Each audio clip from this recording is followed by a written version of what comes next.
Awesome. Yep. Yeah, cool. So we're going to talk about electric potential energy. That's the equation, delta E equals EQD. And it can get confusing because we've got two different capital E's, and so to stop you from falling into traps, they put the delta beside the one that means energy.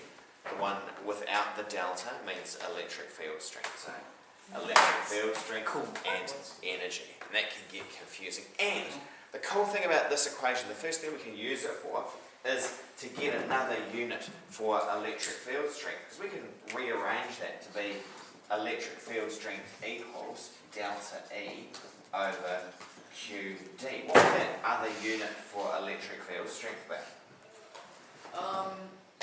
Joules NC. per charged meter.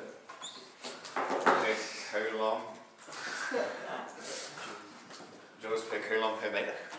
Is that What is a coulomb? Yeah, that's legit. That's another legit unit for electric field strength. So the second interesting thing is to think about, like, where does this equation come from? If we think about a charge, what we're trying to do is push the charge against the electric field. And so if these electric field lines show us the direction of the force on a positive charge, we know that it's got a fick going that way. And so if we're doing work on the charge, if we're like lifting it up against the electric field, we could move it that way, a distance d. How much work do we have to do in order to overcome this? We have to do EQ, and thinking of work, work is equal to force times distance, and so work is equal to EQ times by D, and the amount of work we do is the same as the electric potential energy gained by the charge. Delta E is EQD.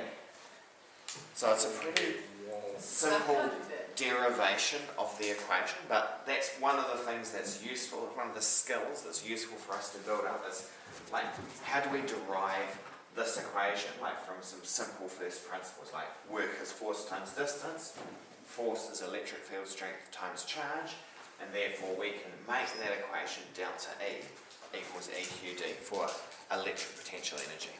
That's so weird though.